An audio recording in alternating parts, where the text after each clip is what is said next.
Hello and नमस्कार दोस्तों। हम क्लास 6 की पॉलिटी के एनसीईआरटीज़ देख रहे थे और हमने करीब करीब 4 चैप्टर काफ़ी अच्छे से समझे थे। कल हमने विलेज पंचायत भी बहुत अच्छे से समझा था, जहाँ पे हमको बहुत इजी लैंग्वेज में समझाया गया था कि ग्राम सभा क्या होती है और फिर ग्राम पंचायत क्या होती है, इन दोनों में डिफरेंस क्या होता है। थोड़ा बहुत मैंने हायरार्की भी बताई थी और कुछ एक्स्ट्रा फैक्ट्स भी बताए थे। होप सो आपने उसके अच्छे से शॉर्ट नोट्स बना लिए होंगे।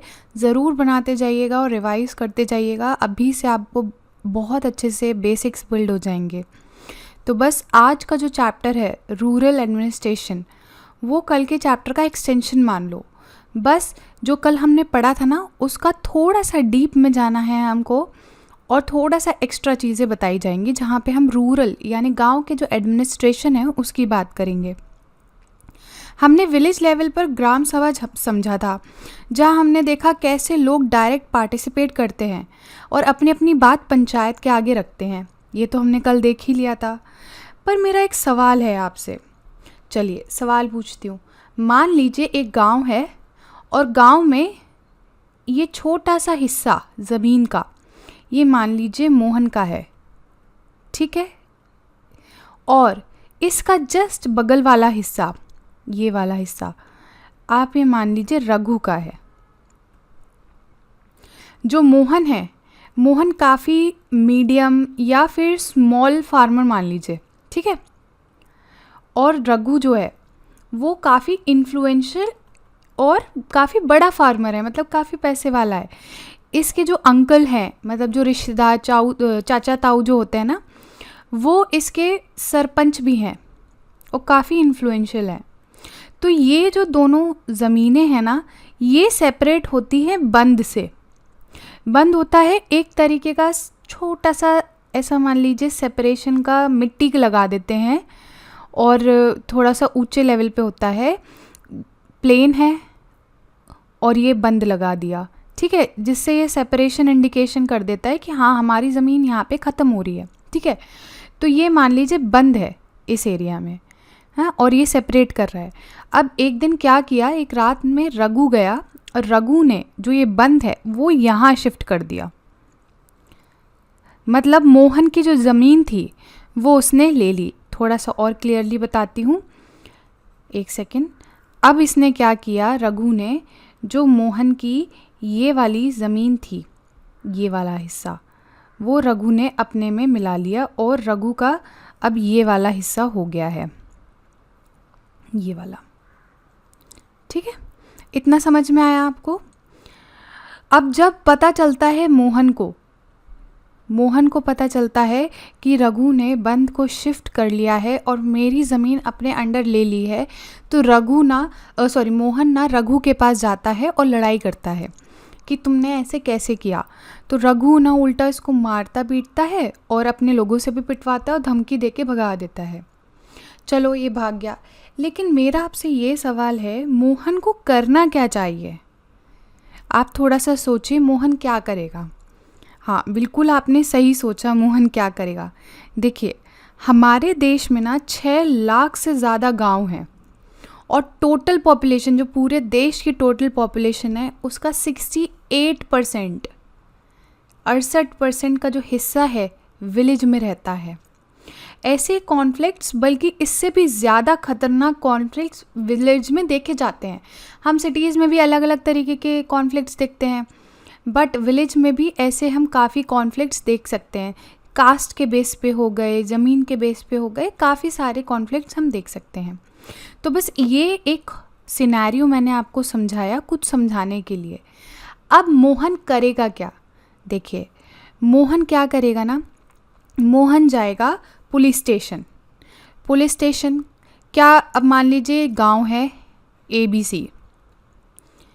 ABC गांव का एक पुलिस स्टेशन है Z, ठीक है।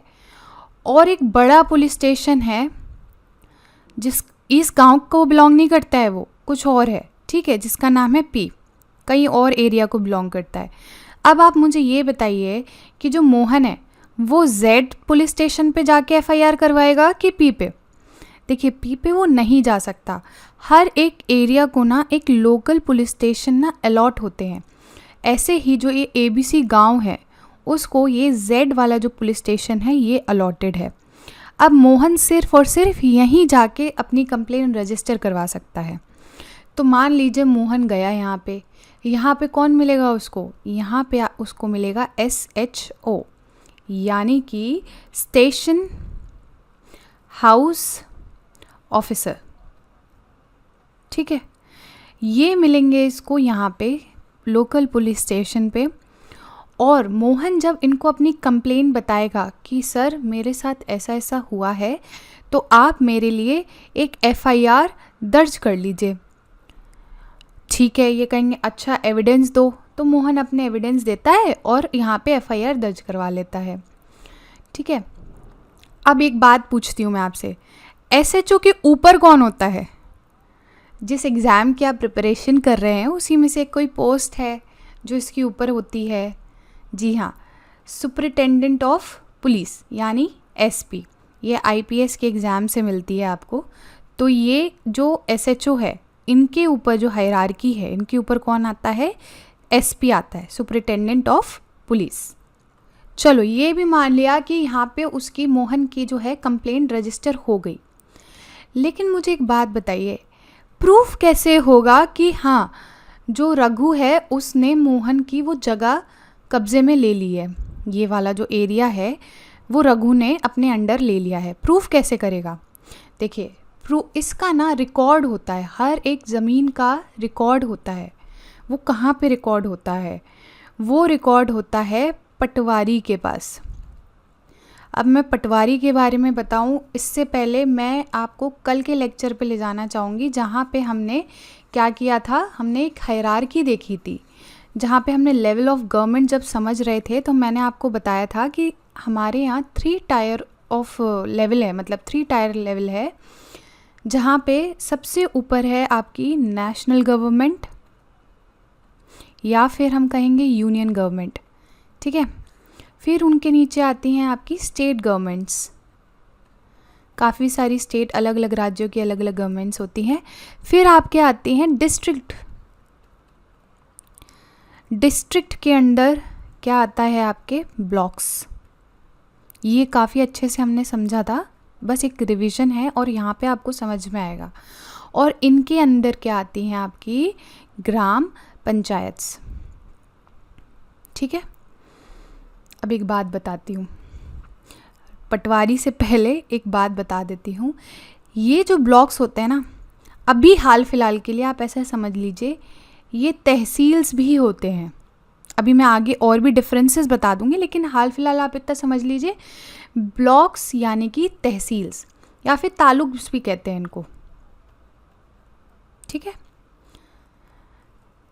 ये ब्लॉक्स क्या हो गए यहाँ पे? तहसील मान लीजिए, और डिस्ट्रिक्ट हो गया और ग्राम पंचायत हो गया।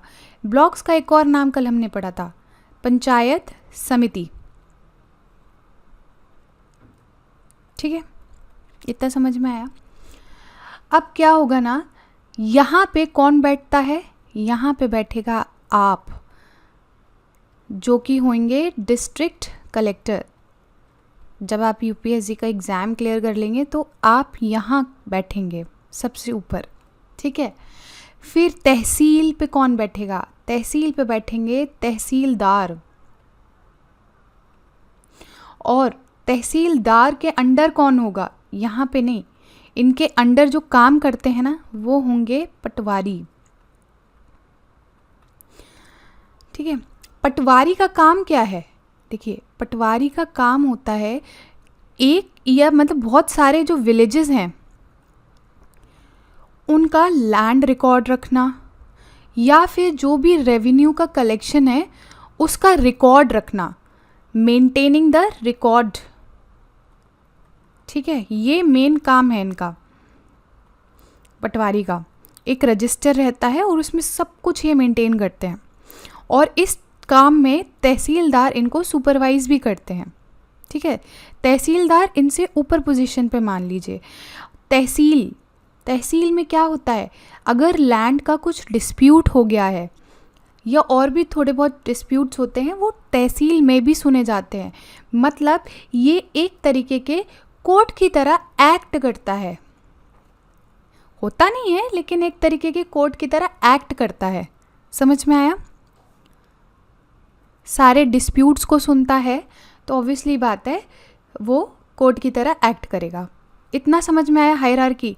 स्टेट, नेशनल गवर्नमेंट, स्टेट के अंदर आया डिस्ट्रिक्ट, डिस्ट्रिक्ट के अंदर आए ब्लॉक्स, ब्लॉक्स यानी कि तहसील्स। तहसील में कौन सबसे ऊपर बैठता है? तहसीलदार। तहसीलदार क्या करता है? पटवारी को सुपरवाइज करता है और बहुत सारे डिस्प्यूट्स को सुनता है। पटवारी का क्या काम होता है?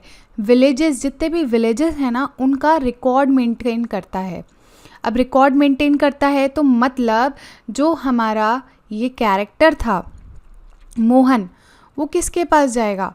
मोहन जाएगा आपका पटवारी के पास। ठीक है, पटवारी से कहेगा सर मेरा ना एक रिकॉर्ड निकाल दीजिए जहाँ पे मेरी ज़मीन के बारे में सब कुछ दिया हुआ है। ठीक है, तो यहाँ पे उसको समझ में आ जाएगा कि हाँ रघु ने उसकी ज़मीन ली है कि नहीं ली है। तो पटवारी कहेगा ठीक है आ जाओ मैं निकाल देता हूँ। तो मान लीजिए ये जो ज़मीन है यहाँ पे ये रिकॉर्ड निकाला है इसने, ये 1 नंबर लिखा है। तो ये मान लीजिए उसका हो गया आपका, एक मिनट, ये हो गया आपका किसका? मोहन का। ये वाली ज़मीन हो गई मोहन की। इसमें सब कुछ लिखा है, ये मैपिंग के फॉर्म में होता है, ये सिंबल्स लिखे होते हैं। जैसे ये बाउंड्री हो गई, ये जो वॉल होती है ना ये बाउंड्री का सिंबल है। ये छोटा सा जो सिंबल दिख रहा है ये वेल होती है। तो कहाँ कहाँ वेल है? एक वेल यहाँ पे है, एक वेल यहाँ पे है और एक वेल यहाँ पे है। ये ग्रासलैंड का सिंबल है। तो ये अपनी कंफर्टेबल के हिसाब से बना देते क्योंकि ऑब्वियस सी बात है मेंटेन करना है रिकॉर्ड तो रिप्रेजेंटेशन देना ही पड़ेगा। ये कच्चा रोड है, ये पक्का रोड है और ये पेड़ है। तो यहाँ से पता चल जाता है कि हाँ मोहन की जो ज़मीन है वो कितने बाय कितने की है। ये रहा। क्या उस पर जो कौन सी क्रॉप उगती है उन्होंने बताया कि सोयाबीन उगती है। ठीक है, क्या मोहन उस पर खुद खेती करता है या रेंट पे दे रखी है? तो इसमें बताया है कि नहीं वो खुद ही खेती करता है, वो रेंटेड नहीं है। और एरिया बता दिया गया है कि इतने हेक्टेयर का है। तो मतलब ये पूरा रिकॉर्ड मिल गया। फिर यहाँ पे आई रघु की ज़मीन के बारे में बताया गया क्या वो रेंटेड है? नहीं, रेंटेड नहीं है। यहाँ पे क्या क्या उगता है? सोयाबीन उगता है, वीट उगती है। ठीक है, कितने हेक्टेयर्स की है यहाँ पे सब कुछ बता दिया गया और एक वेल है। तो 2 नंबर पे ये रही। तो इसका मतलब है हमें क्लियर हो जाता है, उसको क्लियर हो गया, मोहन को पता चल गया कि हाँ जो मेरी ज़मीन है वो रघु ने ले ली है। अब समझ में आया पटवारी का कितना इम्पोर्टेंट काम होता है, रिकॉर्ड को रखना। इसी रिकॉर्ड से सारे डिस्प्यूट्स क्लियर हो गए कि रघु ने जो प्रॉपर्टी है इसकी मोहन की वो इल्लीगल तरीके से ले ली गई है। यहाँ पे देखिए, measuring land and keeping land records is the main work of patwari. लिखते जाइएगा क्या काम है, मेन रोल क्या है पटवारी का? Measuring land and keeping land records. Patwari is known by different names in different states. कहीं कहीं इनको लेखपाल कहा जाता है। मैंने आपको एक बात बताई थी कि कभी भी अगर कोई प्रॉब्लम हो ना हमेशा वर्ड को तोड़ लिया करो। लेखपाल यानी कि जो लिखता है, जो कि मेंटेन करता है रिकॉर्ड को। ठीक है, उनको पटवारी को क्या भी कहा जाता है? लेखपाल भी कहा जाता है। कई जगह कर्मचारी भी बोला जाता है और विलेज ऑफिसर भी कहा जाता है। Each patwari is responsible for a group of villages. यहाँ पे एक विलेज की रिस्पॉन्सिबिलिटी नहीं होती है, काफ़ी सारे विलेज जो ग्रुप बनाते हैं उनकी रिस्पॉन्सिबिलिटी होती है। मतलब किसके अंडर आता है? पटवारी के अंडर आता है। The patwari maintains and updates the records of the villages. The patwari is also responsible for organising the collection of land revenue, जो मैंने अभी आपको बताया था, from the farmers and providing information to the government. मतलब जो फार्मर्स उनको रेवेन्यू देते हैं, लैंड रेवेन्यू, उसका भी कलेक्शन कौन करता है?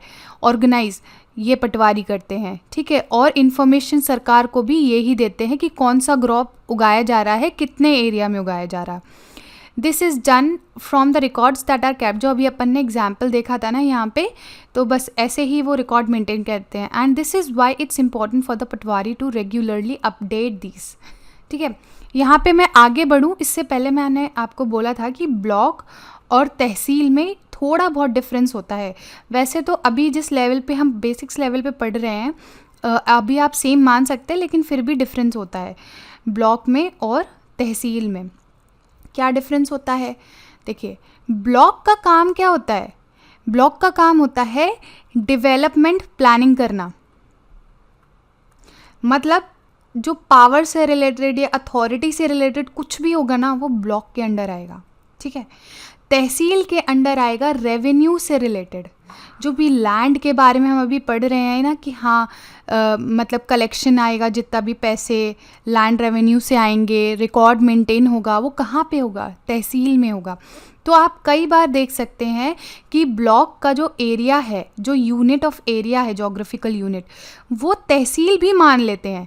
लेकिन कई बार कुछ ब्लॉक्स को तहसील नहीं माना जाता है. इसीलिए मैंने आपको यहाँ पे डिफरेंस बता दिया कि ब्लॉक का काम क्या होता है. ब्लॉक का काम होता है डेवलपमेंट प्लानिंग करना.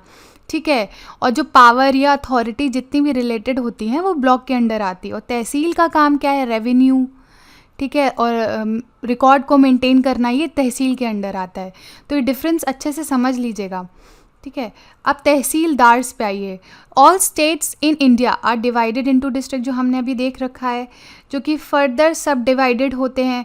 और ये सब डिवीजन ऑफ डिस्ट्रिक्ट जो हैं, इनको क्या कहते हैं? तहसील या तालुकास, जिनको अभी हमने ब्लॉक्स भी समझा था ना, बोला था ना तहसील होता है और ब्लॉक्स होते हैं. एक ही बात समझ लीजिए. ठीक है. At the head is the district collector, जो कि हो गए आप, and under her are the revenue officers also known as tehsildars, जो यहाँ पे बैठते हैं. They have to hear disputes. The tehsildars office is where land disputes are also heard, जो हमने अभी बात करी थी. They also supervise the work of patwaris. ठीक है. पटवारीज की भी हेल्प करते हैं. And ensure that records are properly kept and land revenue is collected. They make sure that the farmers can easily obtain a copy of their record. ये ही ensure करते हैं, जैसे मोहन जैसे जो परेशान फार्मर हैं, वो अपनी कॉपी, वो अपना जो रिकॉर्ड है वो अच्छे से ले सकें, ईजीली ले सकें. And students can obtain the caste certificates वगैरह वगैरह. ठीक है. ये सारा काम किसका होता है? तहसीलदार का काम होता है. ठीक है. अब हम बात करते हैं एक इम्पॉर्टेंट से लॉ की, जिसका नाम है Hindu succession amendment act 2005. Hindu succession amendment act 2005 ये क्या कहता है? चलिए एग्जाम्पल की हेल्प से समझते हैं. मान लीजिए कोई एक फार्मर है मोहन. अब वही वाला फार्मर मत लीजिएगा. ठीक है. मान लीजिए एक फार्मर है मोहन. मोहन के 4 बच्चे हैं या फिर 3 बच्चे हैं और एक वाइफ है. ठीक है. 2 बेटे हैं, सन 1, सन 2 एंड एक डॉटर है. ठीक है. एक डॉटर है और 2 बेटे हैं. मान लीजिए ये मोहन है, ये मोहन का एक बेटा है, एक और बेटा है, और ये बेटी है और ये माँ है. ओके. वाइफ है मतलब. पहले क्या होता था ना कि मोहन की जो प्रॉपर्टी है वो मोहन को उसके फादर से मिली होगी, और मोहन अपनी प्रॉपर्टी किसको देगा? अपने बेटों में डिवाइड कर देगा. मतलब कि वाइफ और बेटी को कुछ नहीं मिलेगा. वो बेचारी दिन भर काम करती रहे उसकी फील्ड में, लेकिन उनको कुछ भी नहीं मिलेगा. ठीक है. ये पहले होता था, लेकिन हिंदू सक्सेशन अमेंडमेंट एक्ट से ये लॉ बदल गया है. अब जो ये प्रॉपर्टी है, अगर मोहन की डेथ हो जाती है तो वाइफ, डॉटर, सन 1 एंड सन 2, इन चारों में डिवीज़न होगा इक्वली. मतलब जो मोहन की, मान लीजिए ये ज़मीन है, इसके 4 हिस्से होंगे इक्वल. एक जाएगा सन 1 को, एक जाएगा सन 2 को, एक जाएगा डॉटर को, और एक वाइफ को भी जाएगा. ठीक है. ये जो है अमेंडमेंट ये वाले एक्ट से लेके आया गया, और ये बहुत ज़्यादा इम्पोर्टेंट है क्योंकि जो हमारी सोसाइटी है पेट्रियार्की सोसाइटी है. पेट्रियार्कल सोसाइटी है, यहाँ पे जो फादर का रोल है वो ही सबसे बड़ा रोल माना जाता है और बेटियों को कुछ नहीं दिया जाता है। ठीक है, वो लोग कहीं की नहीं रह जाती हैं, ऐसा मानते हैं कि नहीं ये हमारी वारिस होती ही नहीं है, वारिस हमारे कौन होते हैं, बेटे। तो इस लॉ के बाद क्या हो गया, अब हमको ये पता चल गया कि हम भी मतलब डॉटर्स और वाइफ भी, हम भी लीगल इनहेरिट कर सकते हैं प्रॉपर्टी को। आई होप आपको ये सब अच्छे से क्लियर होगा। वैसे मैं एक और चैप्टर भी कवर कर सकती थी, लेकिन क्योंकि हायरार्की काफ़ी डीप थी, इसमें कुछ चीज़ें बहुत इजीली समझाना था मुझे कॉन्सेप्ट्स के साथ, इसीलिए मैंने सेशन को थोड़ा सा छोटा रखा और एक ही चैप्टर लिया है आज। ठीक है, क्वेश्चन देख लीजिए कल जो मैंने आपसे पूछे थे। What is the significance of gram sabha in the panchayati raj system? It holds the panch and gram panchayat accountable. ये इंपॉर्टेंट चीज़ जो हमने डिस्कस करी थी। ठीक है, ग्राम सभा का काम क्या है, पंच को और ग्राम पंचायत को अकाउंटेबल होल्ड करना, जिससे वो कुछ गलत ना कर पाएँ, जो पैसा मिला है उसका मिसयूज़ नहीं कर पाएँ और कुछ लोगों को ही फेवर ना कर पाएँ। ठीक है, दूसरा क्वेश्चन है, which level of panchayati raj system is responsible for making development plans at the district level? जिला परिषद, जिला यानी डिस्ट्रिक्ट, जब ये हायरार्की समझी थी ना, तो डिस्ट्रिक्ट का मतलब क्या हो गया आपका जिला परिषद। उसके अंडर क्या आते हैं, ब्लॉक्स, जिनको हमने अभी क्या समझा था, तहसील, तहसील और इसको क्या कह सकते हैं, पंचायत समिति। कल अच्छे से हमने बहुत अच्छे से इसको समझा था। ओके, इतना समझ में आया। Now next question is, what is the primary aim of panchayati raj system in India? To provide more space for people to participate in their own government. Obvious सी बात है, पंचायती राज का काम क्या है, जो हमने कल समझा था ना कि ग्रास रूट डेमोक्रेसी क्या है, इसी को कहते हैं हम ग्रास रूट डेमोक्रेसी, जहाँ पे लोकल लोग आके पार्टिसिपेट करते हैं। ठीक है, अब आज के क्वेश्चंस देख लीजिए। Consider the following statements. पहला है, the main responsibility of a patwari is to measure land and maintain land records. Second है, patwaris are known by different names in different states such as lekhpal, kanungo, karmachari, village officer. Third है, each patwari is responsible for a single village. ठीक है, यहाँ पे थोड़ा सा आप देखिएगा, कैच मिलेगा और सही आंसर करिएगा। Second is, consider the following statements. पहला statement is, the tehsildars office is responsible for hearing land disputes and ensuring proper maintenance of land records and revenue collection. Tehsildar के ऑफिस का काम क्या है, लैंड डिस्प्यूट को सुनना और लैंड रिकॉर्ड्स और रेवेन्यू कलेक्शन का अच्छे से रिकॉर्ड रखना। ठीक है, the district collector is the highest authority in the district and oversees the work of revenue officers like tehsildars. ठीक है, ये वाला क्वेश्चन अच्छे से अटेम्प्ट करिएगा और सही आंसर दीजिएगा। आज के डिस्कशन में बस इतना ही है, कल हम अर्बन वाले एडमिनिस्ट्रेशन को देखेंगे अच्छे से। Thank you very much for the discussion.